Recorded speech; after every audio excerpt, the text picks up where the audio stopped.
Pour relier l'art et l'histoire, les mémoires individuelles et la mémoire collective, vous vous êtes donné pour but de rendre un visage à ceux qui ont été privés. Et cette année, vous nous avez encadré dans un projet qui porte sur le masque et tout ce qui symbolise. Je vous laisse la parole.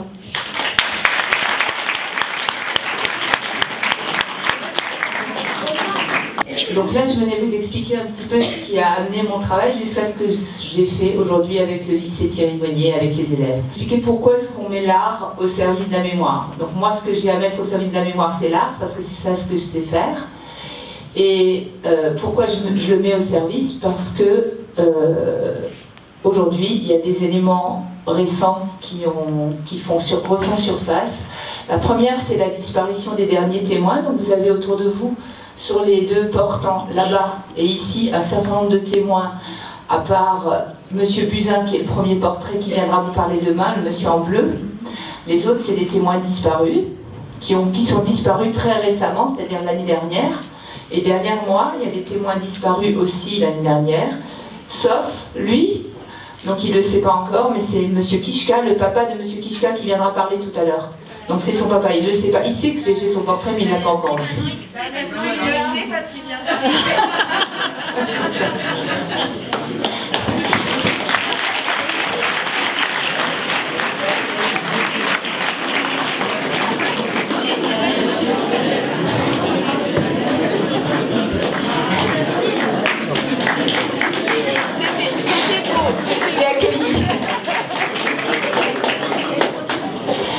Alors pour vous expliquer mon travail, je vais juste vous expliquer un petit peu la démarche que j'ai eue. Au départ, j'ai pas décidé du jour au lendemain, je vais témoigner, je vais peindre la mémoire de la Shoah ou la mémoire du génocide. C'est pas comme ça que ça s'est produit. Au départ, c'est quelque chose qui m'a complètement échappé. J'ai décidé de peindre la souffrance collective. Ça, c'était une décision consciente. Et à partir de là, j'ai peint un certain nombre de souffrances collectives. Donc j'ai peint des chômeurs, j'ai voulu peindre des sans domicile fixe, l'année où il y avait des tentes de sans domicile fixe dans nos rues. Et puis je suis tombée sur une photo de déportés à la libération des camps. Et à partir de là, j'ai été comme avalée par ces photos et j'ai continué à peindre. Donc ça, c'est toute une période où j'étais pas du tout consciente de ce pourquoi je le faisais. Simplement, j'ai été avalée sans m'en rendre compte. Après, j'ai fait une première exposition parce que j'avais fait un certain nombre de toiles et je ne comprenais pas très bien pourquoi je les avais faites.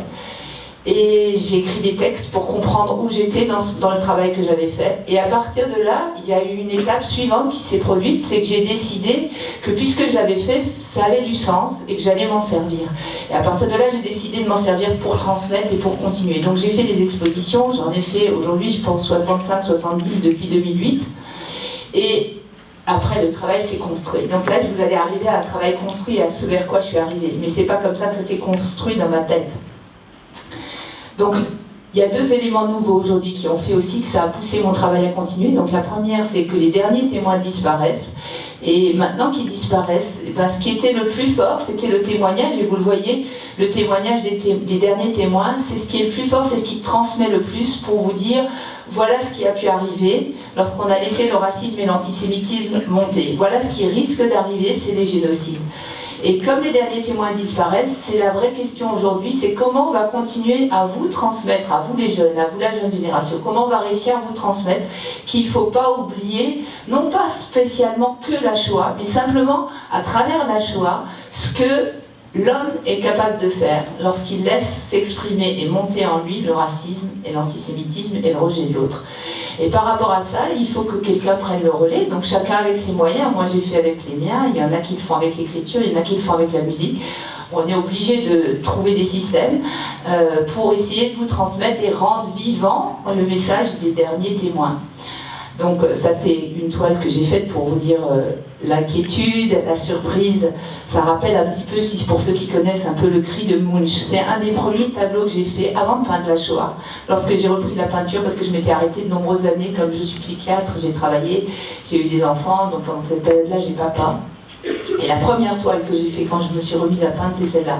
Voilà, donc en fait je reviens simplement ici sur les événements dramatiques qui se sont passés en France et qui m'ont amené aussi à dire qu'il fallait absolument qu'on continue la transmission parce que l'antisémitisme a repris en force avec d'une part le drame d'Ilan Halimi en 2006 qui est mort parce que supposés être riches, parce que juifs. Le drame en 2014, donc je reprends historiquement quelques éléments, en 2014, cette manifestation jour de colère, où on a entendu dans les rues de Paris « Juifs, la France n'est pas à toi ». Cet attentat atroce qui a tué des militaires français et aussi des élèves de l'école Ozar Hatorah à Toulouse, où des enfants ont été tués par un terroriste parce qu'ils étaient juifs. Il y a eu l'attentat de Charlie Hebdo qui m'a extrêmement choquée, qui questionnait la liberté d'expression. La façon dont je l'ai exprimé, j'ai mis le portrait à côté. Je ne savais plus comment peindre au moment où c'est arrivé Charlie Hebdo. Ça m'a tellement interloqué que j'avais l'impression que ce que je faisais comme peinture n'avait aucun sens. J'avais l'impression que ce que je faisais était naïf, parce que la violence de ce qui s'est passé était telle pour moi que je ne me voyais plus peindre. Et en fait, un matin, je me suis levée et il y avait le portrait de Hansi. Hansi, c'est un caricaturiste alsacien. Moi, je vis à Strasbourg. Hansi a été battu à mort, mais il a réchappé par de la milice française, enfin des nazis, pendant la Deuxième Guerre mondiale, pour ses écrits, parce qu'il a fait des caricatures pour dire que l'Alsace ne devait pas devenir allemande. Et donc il a été laissé pour mort par terre. Et en fait, c'est la façon que j'ai eu, moi, d'exprimer le refus de la liberté d'expression. Voilà. Il y a eu l'attentat de l'Hypercacher les mêmes jours où il y a eu l'attentat de Charlie Hebdo.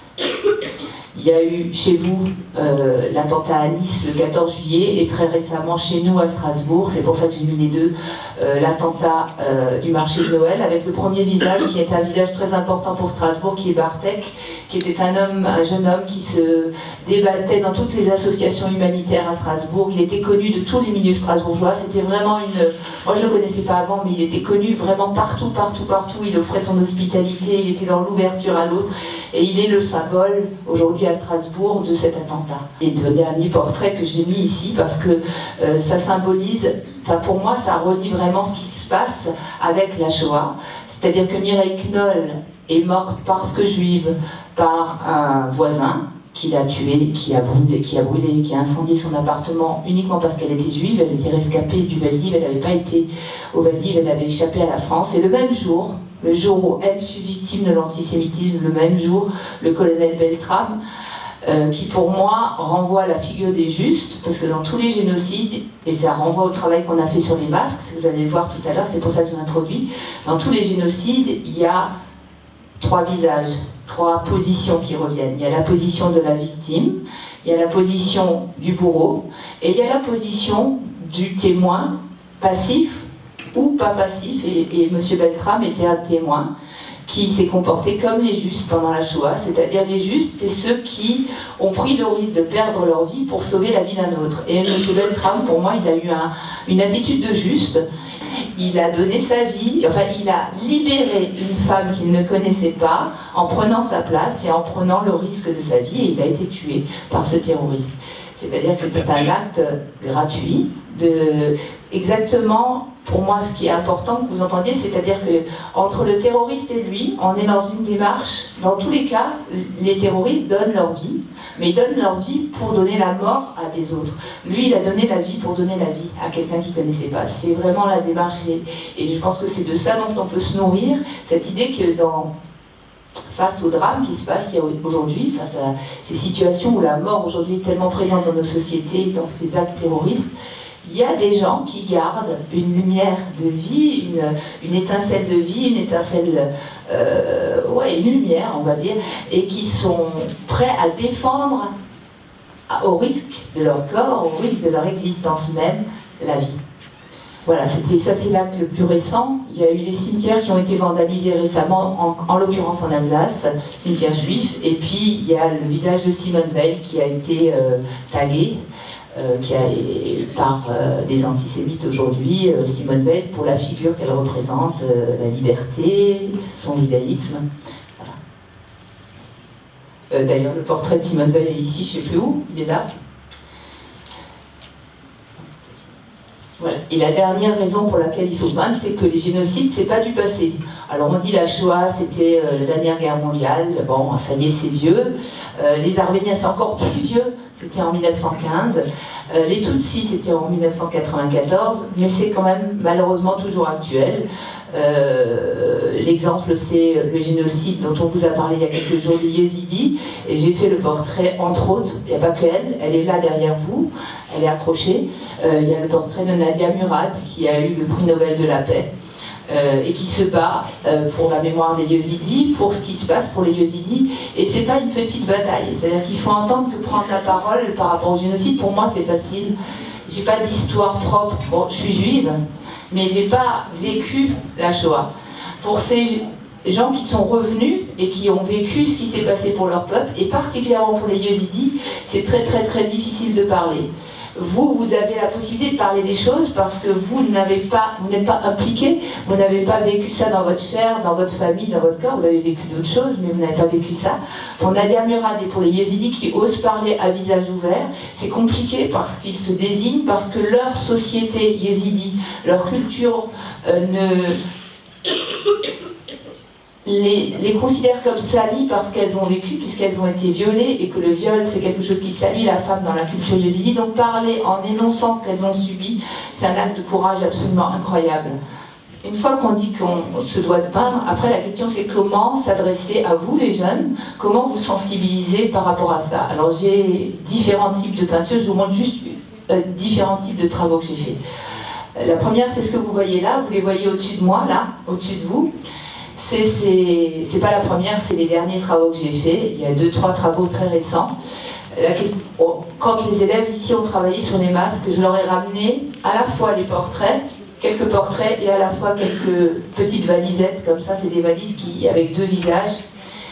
Et la question pour moi, c'est que ces visages, c'est à la fois nous et à la fois les disparus. C'est-à-dire c'est un petit peu sentir l'âme de ceux qui ont disparu, leur présence, on va dire là-haut. Et c'est aussi la position du témoin qui regarde au-dessus de nous, sur nous, qui nous regarde, qui regarde ce qui se passe dans le monde. Donc j'ai ramené ça pour le travail qu'on a fait avec les élèves, parce que l'idée c'était de travailler sur la position du témoin, sur la position de la victime et sur la position du bourreau. Ça, c'est un autre travail que j'ai fait qui est aussi sur qui questionne aussi la position du témoin et la position de la victime. En fait, quand le témoin part, c'est comme s'il était déjà parti, puisqu'il n'est plus un homme au moment où il part. Et je dis plus un homme, c'est-à-dire plus considéré comme un homme.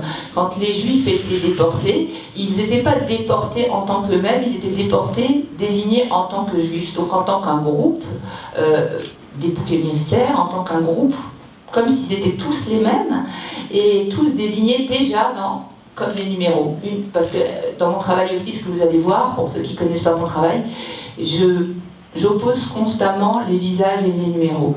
Les visages, pour moi, c'est le symbole même de ce qui est humain, c'est ce qui a une expression, c'est ce qui a un regard, c'est ce qui a un sourire, c'est ce qui a quelque chose de vivant. Les numéros, quand on est un numéro, on n'est plus un homme. Donc on met des numéros dans les codes barres. Dans tous les génocides, on met des numéros. Moi, j'étais au Cambodge. Au Cambodge, de façon étonnante, les victimes à S21, ils avaient un numéro, pas tatoué, mais ils avaient une petite médaille comme ça autour du cou avec leur numéro. Et c'est très très impressionnant de voir ça. Aux États-Unis, actuellement, j'ai vu une photo récemment, pareil, les Mexicains, enfin les gens qu'on retient à la frontière, ben pareil, on a mis des numéros. Pareil, accrochés, on a mis des numéros. Ça veut dire que quand on met un numéro à quelqu'un, il ne devient plus un homme. Ça veut dire que ça facilite la barbarie chez l'autre aussi. C'est-à-dire que la victime est inhumaine, mais ça donne aussi de l'inhumanité à celui qui commet l'acte. Parce que c'est beaucoup plus simple de tuer un numéro. C'est exactement comme de dire que c'est un shtuk, les victimes dans les camps. C'est la même chose que de dire que les Tutsis étaient des cafards. Tous ces systèmes-là permettent d'oublier qu'on tue un homme.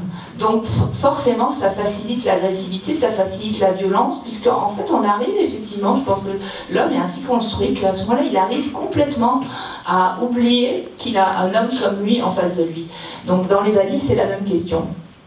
Il reste la valise et il n'y a plus d'homme qui est présent. Les travaux suivants, c'est juste pour vous montrer, on continue, oui. Alors ça, c'est le travail que j'ai fait au début, c'est des travaux sur la responsabilité collective, quand on est témoin du départ des Juifs qui partaient vers les camps. C'est des gens sans visage, justement. C'est aussi ça, représenter l'inhumain. Et tout ça, ça a nourri le travail que j'ai fait sur les masques, hein. C'est pour ça que je le montre. C'est sans visage, c'est comme les masques neutres. Les masques dont on est parti au départ avec les élèves, c'est des masques blancs. C'est des masques neutres, c'est des masques sans affect, c'est des masques qui ne représentent rien, c'est des masques qui représentent un anonymat, donc presque un visage non humain, on va dire.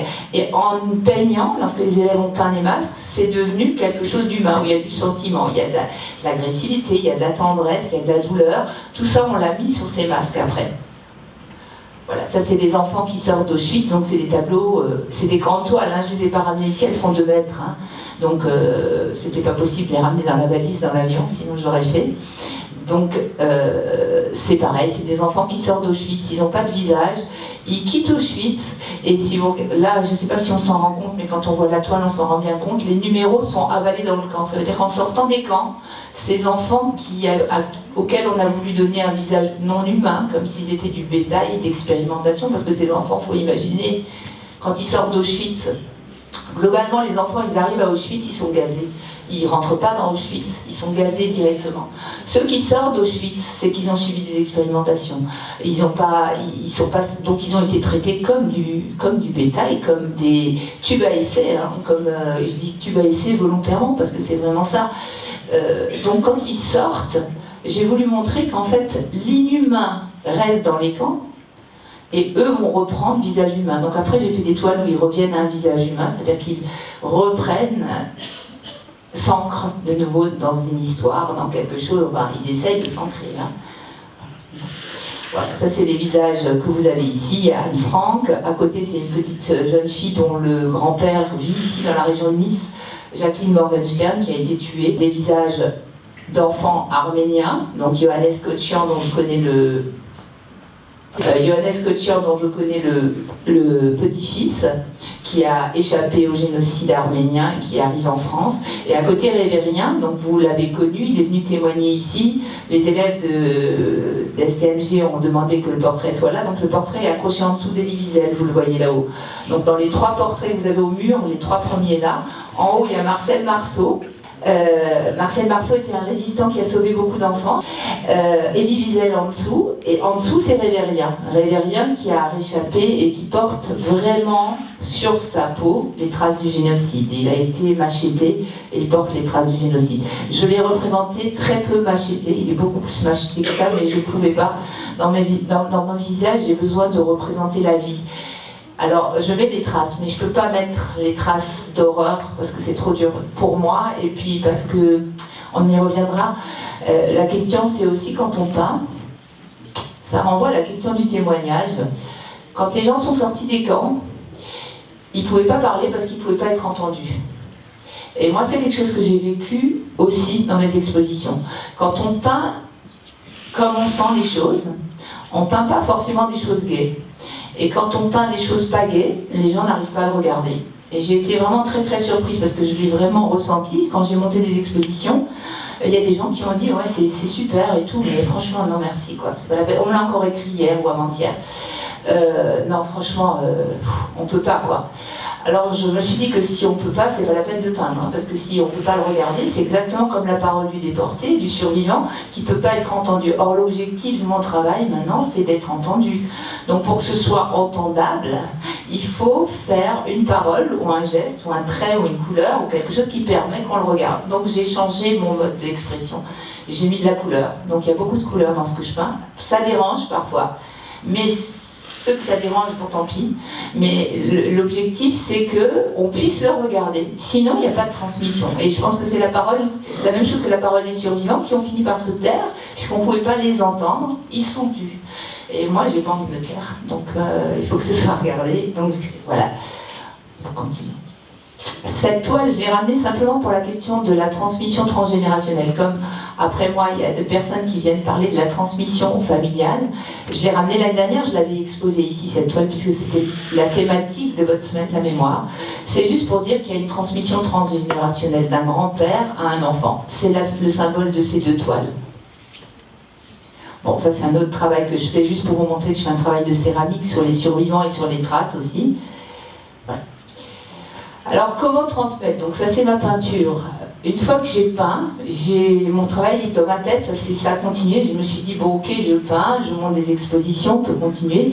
Dans mes expositions, j'ai à ce moment-là, à côté des portraits que je peignais, j'ai expliqué les destins individuels. Donc à chaque fois, je choisissais certains portraits pour être moi, juste un passage de mémoire. Donc faire passer par le visage, par l'humanité d'un visage, l'histoire de ce qui était là. Et c'est comme ça qu'on a créé. Donc ça c'est au Québec, il y en a eu, la photo avant c'était ici à Nice, hein, il y a 2 ans.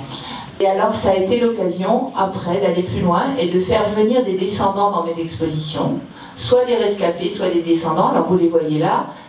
Là, c'est des Arméniens qui ont témoigné à Marseille au nom de leur grand-mère et qui ont lu un poème de leur grand-mère lors de l'exposition que j'ai fait à Marseille. Ici, c'est Immaculée Pingenzina, une amie à moi de Strasbourg. Donc j'ai peint, c'est les premières toiles que j'ai fait pour les Tutsis. J'ai pas toute sa famille, j'ai peint une partie de sa famille, dont un des portraits là d'un petit garçon qui est là, qui est son neveu. Ici, c'est à Québec, j'ai peint un enfant caché belge, ce monsieur, et qui a permis à ce monsieur de parler à ce moment-là dans une classe. On allait dans une école à Québec et on a parlé aussi à des adultes la veille. Là, c'est une dame qui vit à Marseille et qui ne se lève plus. Donc j'ai peint son visage pour l'exposition à Marseille et je suis allée à Marseille chez elle à la maison. Toute sa famille était réunie et on a monté un film. J'ai monté un film de témoignage avec Dominique qui est là, qui prend les photos sur son témoignage et sa famille et la transmission. Ce monsieur-là, vous avez le portrait ici, c'est Ong Tong Wang, c'est un rescapé du Cambodge qui est venu témoigner, donc j'ai fait son portrait que vous avez ici. Et cette famille-là, et ça je vais juste vous montrer un extrait, c'est une famille entière qui est venue témoigner à la mémoire de ce monsieur. Ce monsieur, c'est le papa de Liliane Balbin. C'est le grand-père de 3 petits-enfants qui sont là. Et puis il y a 2 petites filles, elles ont témoigné à la mémoire de leur arrière-grand-père. Alors je vais juste vous passer, ça ne dure pas longtemps, leur témoignage, parce que c'est important que vous voyez la transmission jusqu'à la génération suivante des arrière-petits-enfants et ce qu'elles ont voulu transmettre et comment elles vivent ce qui se passe aujourd'hui. Donc.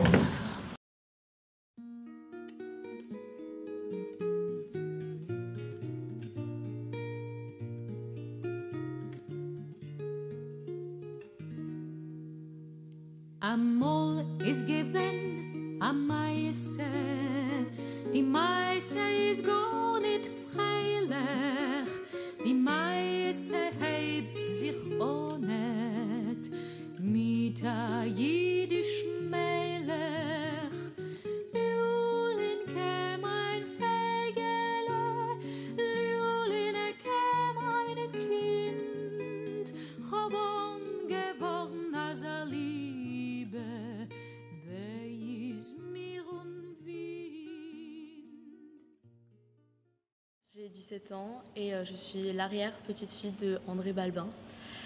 On me l'a toujours présenté comme étant un héros, même si la définition exacte du mot n'y correspond pas, mais je le considère également comme le héros de ma famille et comme tous ces survivants qui se sont battus et qui connaissent les vraies valeurs de la vie, qui, malgré ce qu'ils ont vécu, ont continué à vivre et à croire en la vie. Et même mon arrière-grand-père croyait toujours en l'humanité, malgré ce qu'il a pu vivre, ce qui fait de lui un très grand homme à mes yeux. Je l'ai peut-être pas connu, André, mais je suis quand même très fière de lui parce qu'il a eu beaucoup de problèmes juste à cause de sa religion. Et ça, c'est ce qui continue à me choquer. Des gens innocents qui ont eu beaucoup de problèmes alors qu'ils étaient innocents, qu'ils n'ont rien fait, que c'était pas de leur faute. Mais il a quand même été fort, il a réussi à survivre à tout ça. Voir beaucoup de gens partir, c'est très dur, quoi. Il a vu plein de gens mourir, mais il a réussi à survivre. Il a réussi à s'enfuir et avoir une belle vie. Et c'est ton arrière-grand-père. Qui c'est qui t'en a parlé? Toute ma famille. Enfin, vu que ça se transmet, vu que ça a été une grosse erreur. Alors pour ne plus commettre cette erreur, ils ont été obligés de me dire ce qui s'est passé.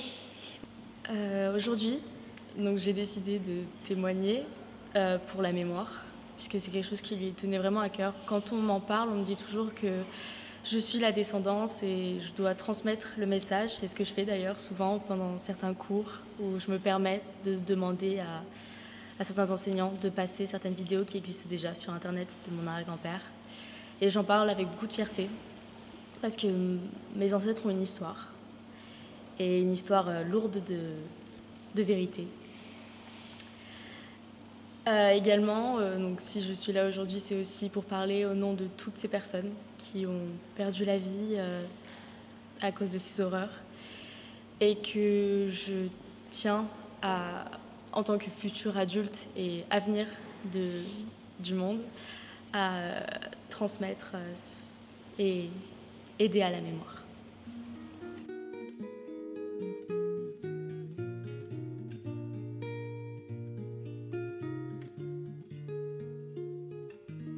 Ma maman m'a raconté une anecdote. Il m'a pris dans ses bras quelques semaines après ma naissance et il a regardé ma maman en lui disant que c'était à elle de me donner ça, de me permettre de transmettre et de faire souvenir au monde entier ce qui s'est passé. C'est à ta mère de te transmettre à toi Oui. et aux autres, quoi. Oui. Donc en fait, vous êtes tous porteurs Oui. de cette mémoire. Oui, oui. Peu importe l'âge, peu importe les gens qu'on a autour de nous, ceux qui sont prêts à m'entendre, je leur raconterai avec Donc fierté. il faut avoir les épaules solides. J'ai pas vécu moi, je sais pas. Donc oui, raconter, mais c'est pas forcément une question d'avoir les épaules solides, c'est plus une question de fierté, d'avoir une histoire qui n'est pas forcément la mienne, mais qui reste quand même un sacré bout de l'histoire en règle générale. Et tu as l'impression, au vu de ce que tu vis aujourd'hui, que c'est quelque chose qui pourrait recommencer? Oui. Malheureusement, même si les hommes savent ce qui s'est passé, ils n'ont pas forcément conscience du mal que ça fait. Parce qu'on m'a pas seulement parlé de ce qui lui est arrivé, on m'a parlé de comment il était après, de certaines réactions ou de ses nuits. Et du coup, les gens ne se rendent pas compte de l'impact sur l'homme. Ils disent que c'est grave, mais sans plus. Ils ne peuvent pas penser à quel point ça peut être dur et après, les circonstances et tout ce qui peut arriver après avec l'inconscient. Alors tu t'es placée à cet endroit-là Oui. parce que Marceline Loridan-Ivens vient de mourir, elle vient de disparaître. Beaucoup de gens la connaissent avec sa chevelure flamboyante rousse, Oui. avec son franc-parler, avec sa vivacité, sa personnalité. Pourquoi tu as choisi de te mettre à côté d'elle? Déjà, j'ai passé mon été à écouter des témoignages, et notamment les siens, qui m'intéressaient beaucoup, parce qu'elle avait vraiment une façon de parler comme si c'était anodin, comme si elle racontait une histoire qu'elle avait eue dans un livre, que c'était pas, ça l'atteignait plus à force de raconter, et je la trouvais assez incroyable, et puis notamment pour la couleur de ses cheveux, parce que j'ai les mêmes, et je trouve que c'était une femme vraiment impressionnante. Donc voilà, c'est pour ça que je me suis mise à côté d'elle. Et la question de la couleur des cheveux en classe, dans les écoles, c'est quelque chose qui pose problème? Tu l'as subi, cette désignation comme ça, d'être rousse? Oui, c'est quelque chose de... la jeunesse, c'est comme ce que j'expliquais tout à l'heure, ça pourrait recommencer. Bon, pas forcément sur les personnes rousses comme moi, mais il y a toujours un acharnement sur quelqu'un, il faut toujours une victime. Donc à cette époque-là, c'était les juifs, maintenant on s'en prend aux roux en majorité, puis personnes handicapées, ce qui n'est pas mon cas. Mais oui, c'est vrai que les personnes rousses sont souvent victimes d'insultes, et même dans la rue, pas forcément à l'école. Ça m'est arrivé que les gens viennent me poser des questions ou me mettre dans des situations assez malaisantes par rapport aux clichés et aux rumeurs sur les personnes rousses. Ouais.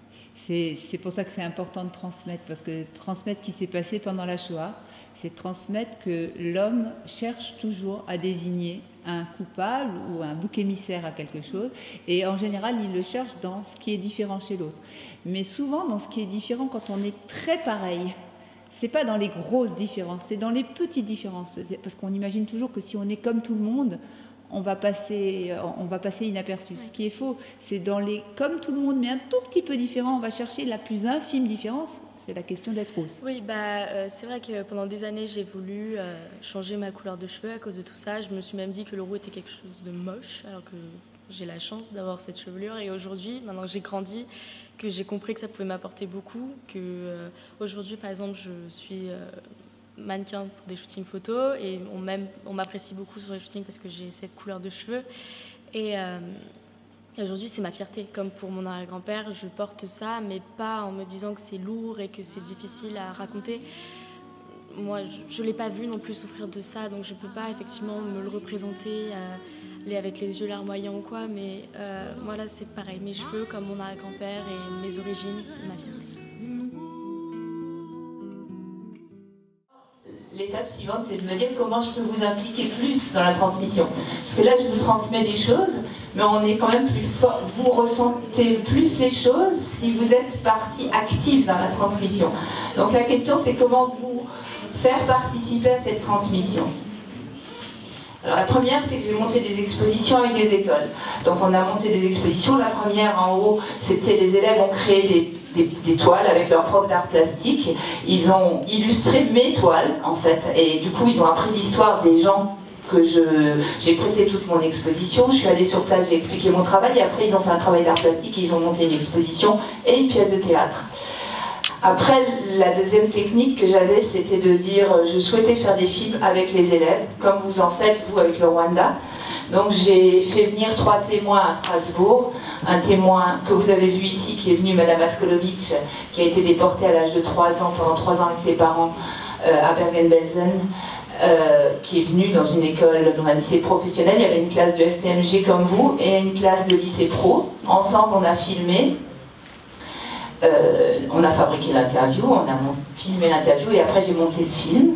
Il y a eu un film aussi sur la transmission transgénérationnelle par un prof d'histoire arménien qui a parlé de la douleur lorsqu'il a appris lui, le discours de son grand-père qui lui a expliqué en larmes, la grand-mère qui lui a expliqué en larmes quand il avait 10 ans, ce qui lui aurait été arrivé à l'âge de 10 ans. Et lui, il avait 10 ans à ce moment-là quand ses grands-parents le lui ont raconté. Et ça a été un gros traumatisme pour lui d'entendre un moment où il n'avait pas prévu d'entendre, un moment où ses grands-parents lui racontaient des contes tous les jours.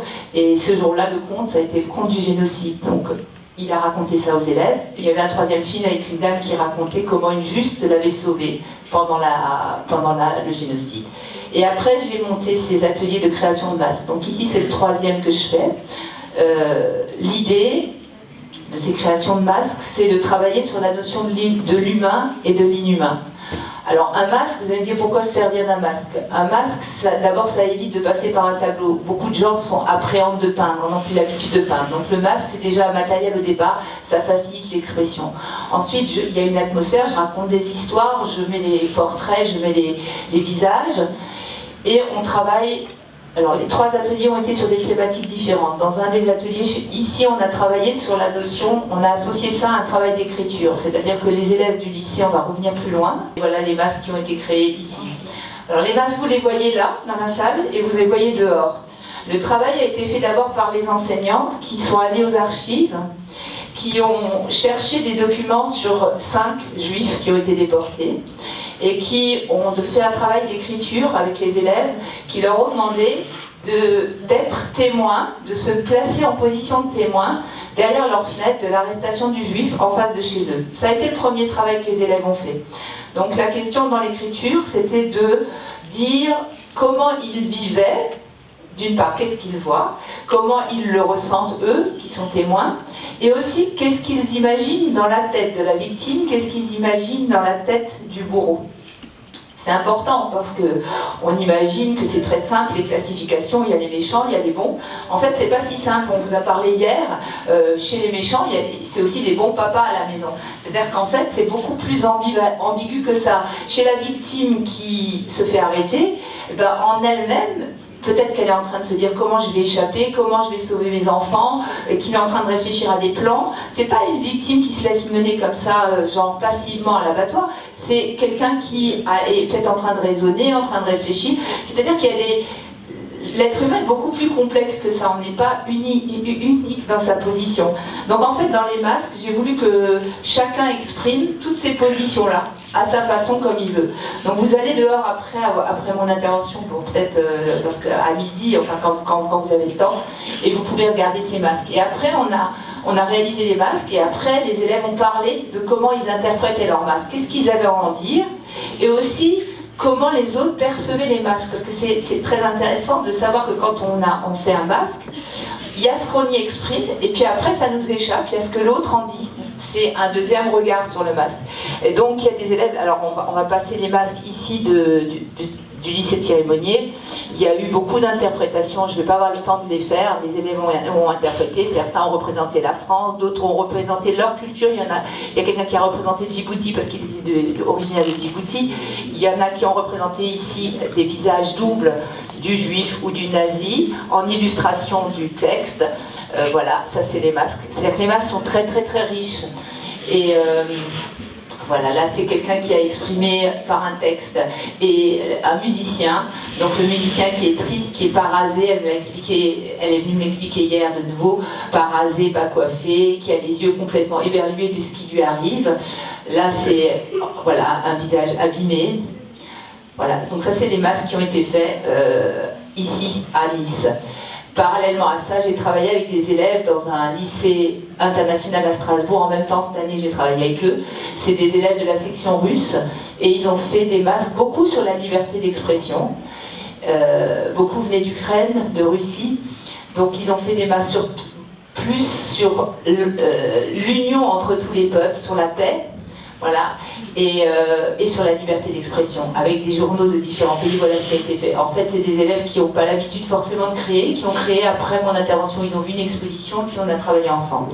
Et le tout premier atelier que je vous montre là, qui a amené une exposition, c'était un atelier, ce que je vous disais, dans une classe de STMG aussi, et professionnel, lycée professionnel. Et là, la thématique, c'était l'humain, l'inhumain et le vivre ensemble. Parce que mon objectif, c'était aussi qu'on intègre sa propre culture dans les masques qu'on crée.